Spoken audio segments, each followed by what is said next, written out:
এই গল্পের শুরুতেই আমরা গল্পের নায়িকাকে দেখতে পাই, যে কিনা হাঁ করে তখন ঘুমাচ্ছিল।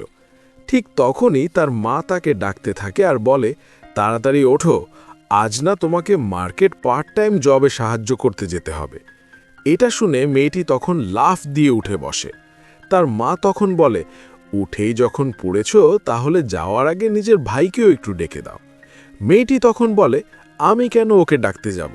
উত্তরে মা তখন বলে, তুমি ওর বোন হও, এটুকু তো করতেই পারো। এবার মেয়েটি তখন বাধ্য হয়ে ভাইকে ডাকার জন্য চলে আসে, কিন্তু ঠিক তখনই হঠাৎ করে ভাই রুমের দরজা খুলে ফেলে, আর মেয়েটি তখন দরজার ওপাশেই দাঁড়িয়েছিল, যার কারণে সে মাথায় অনেক ব্যথা পায়। কিন্তু এদিকে ভাই তখন তাকে দেখে কোনো পাত্তাই দেয় না আর বলে, সরো এখান থেকে, আমি নিচে যাব। এটা দেখে মেয়েটির খুব রাগ হয়। এই ছেলেটি তার সৎ ভাই, দেখতে কিউট হলেও ও খুব শয়তান একটা ছেলে। এর কিছুক্ষণ পর তখন আমরা মেয়েটিকে নিজের বান্ধবীর সাথে দেখতে পাই। বান্ধবী তখন বলে, তোর ভাই কিন্তু অনেক বেশি হ্যান্ডসাম। মেয়েটি তখন বলে, তাতে আমার কোনো কিছু যায় আসে না, ওর জন্য আজ পর্যন্ত আমাকে অনেক ঝামেলায় পড়তে হয়েছে। প্রাইমারি স্কুল থেকে হাই স্কুল অবধি সব মেয়েরা ভাইয়ের কারণে আমাকে বুলি করে এসছে আর বলেছে ওর থেকে দূরে থাকতে। এটা জানার পরও যে আমি ওর বোন হই, তারপরেও ছেলেটি এমন, যে কিনা সব মেয়েদের সাথেই প্রতারণা করত আর জামা কাপড় বদলানোর মতো এক একটা গার্লফ্রেন্ড বদলাতো। তখন ওই মেয়েগুলো এসে আমাকে বুলি করত। এমনকি ওর জন্য আজ পর্যন্ত আমি একটা প্রেমও করতে পারিনি। তার ওপর এখন আমাকে আবার ওর সাথে একই কলেজে পড়তে যেতে হবে। এটা বলেই মেয়েটি তখন কান্নাকাটি করতে থাকে। বান্ধবী তখন বলে, হয়েছে, তোর ভাইয়ের কথা এখন বাদ দে আর তাড়াতাড়ি স্কুল ড্রেসটা পরে নে, তুই আবার স্কুল গার্লের ফটোশ্যুট করবি। এর কিছুক্ষণ পর আমরা দেখতে পাই মেয়েটি তখন রেডি হয়ে চলে আসে, আর বান্ধবী তাকে নিয়ে রাস্তার ধারে চলে আসে ফটোশ্যুট করার জন্য। ঠিক তখনই বান্ধবী খেয়াল করে ওর ক্যামেরার মেমোরি কার্ড ফুল হয়ে গেছে, তাই সে মেয়েটিকে সেখানে দাঁড় করিয়ে নতুন মেমোরি কার্ড আনতে চলে যায়। এদিকে মেয়েটি তখন বান্ধবীর পেছনে যেতে গেলে একটি ছেলের সাথে ধাক্কা খেয়ে নিচে পড়ে যায়। মেয়েটি তখন দেখতে পায় এটা অন্য কেউ নয়, বরং তার ভাই। সে তখন মনে মনে ভাবে, ভাই যদি আমাকে এমন ড্রেসে দেখে তাহলে তো ভাববে তার পাগল বোনের সাজগোজ করার শখ জেগেছে। কিন্তু পরক্ষণেই আমার ভাবে, এমনও তো হতে পারে সে আমাকে এই পোশাকে চিনতেই পারেনি। এখন আমাকে এমন নাটক করতে হবে যে আমি সে নই, বরং অন্য কেউ। এগুলো ভেবেই সে তখন ভাইকে না চেনার ভান করে বলে, তুমি কে আর আমাকে ধাক্কা কেন দিলে? ছেলেটি তখন বলে, সরি, আসলে আমি তোমাকে অন্য কেউ ভেবে নিয়েছিলাম। যাই হোক, তুমি কিন্তু অনেক কিউট, আমি কি তোমার একটা ছবি তুলতে পারি? এটা শুনে মেয়েটি কিছু বলতেই যাবে, তার আগেই ছেলেটি তার একটা ছবি তুলে নেয় আর বলে, তোমার ফোন নাম্বার বা সোশ্যাল মিডিয়া অ্যাকাউন্টটা দাও। এবার এটা শুনে মেয়েটি তখন ভাবে, ও কি আমাকে লাইন মারার চেষ্টা করছে? কিন্তু আমি যদি এখন আমার নাম্বার দিই তাহলে তো বুঝে যাবে আমি কে। এটা ভেবেই সে তখন বলে, আসলে আমার কোনো ফোনই নেই, কারণ আমার মা বাবা অনেক কঠোর, তারা আমাকে ফোন ব্যবহার করতে দেয় না। এটা শুনে ছেলেটি তখন নিজের ফোন নাম্বারই লিখে দেয় আর বলে, পরে কোনো সময় আমাকে অবশ্যই কল করো। এর পরের দৃশ্যে আমরা দেখতে পাই মেয়েটি সব কিছু বান্ধবীকে খুলে বলে, যে কিভাবে ভাই তার সাথে ফ্লার্ট করছিল।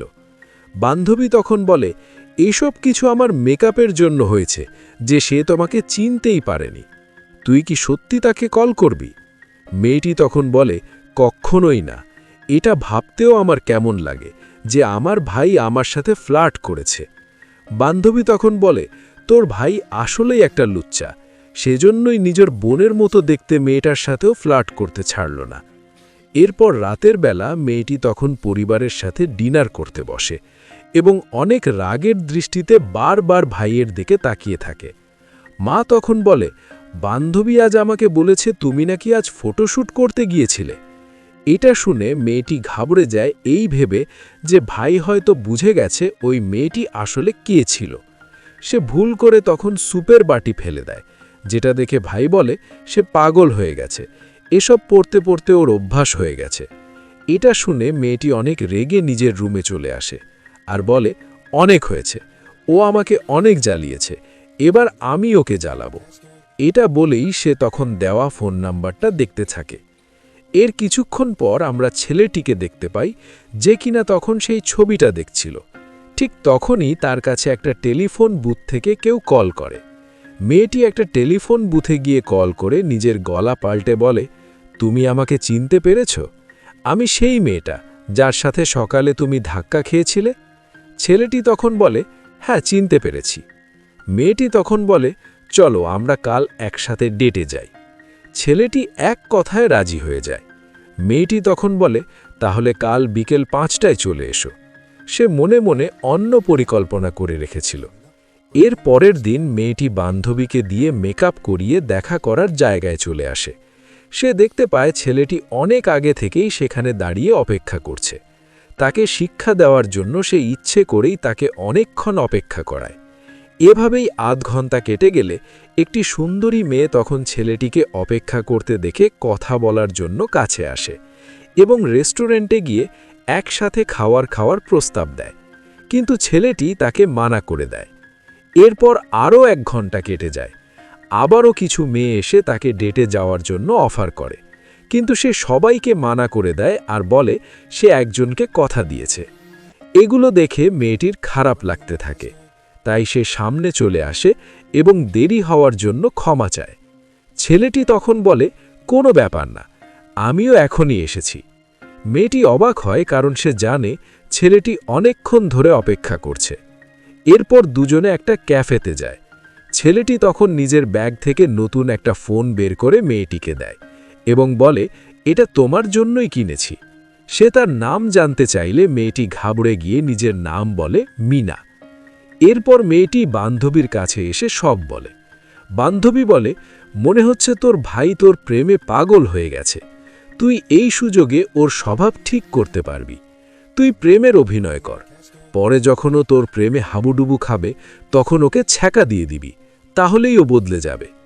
এর পরের দিন মেয়েটি আবারও সাজগোজ করে দেখা করতে আসে। ছেলেটি তাকে বলে, আমি সত্যি তোমাকে পছন্দ করি, তুমি কি আমার গার্লফ্রেন্ড হবে?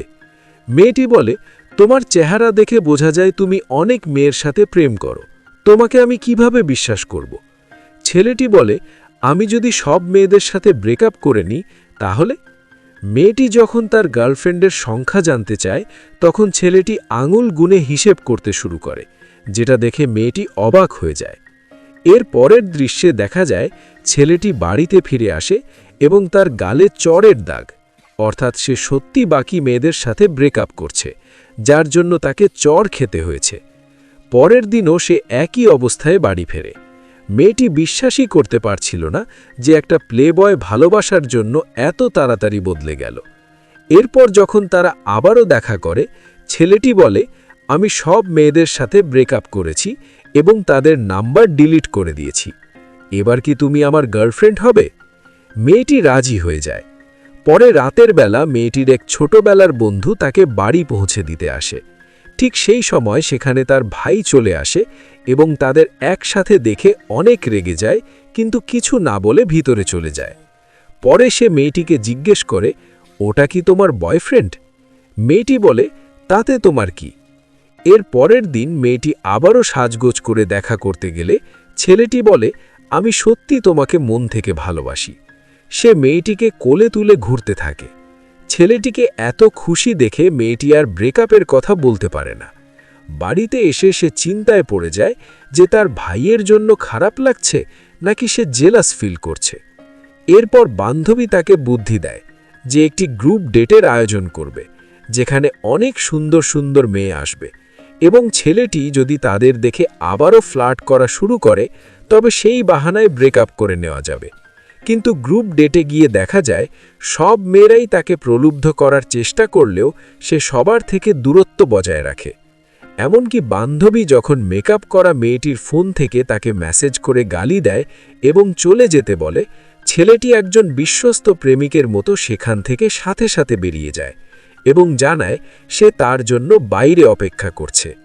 এখানেই এই গল্পের প্রথম অংশ শেষ।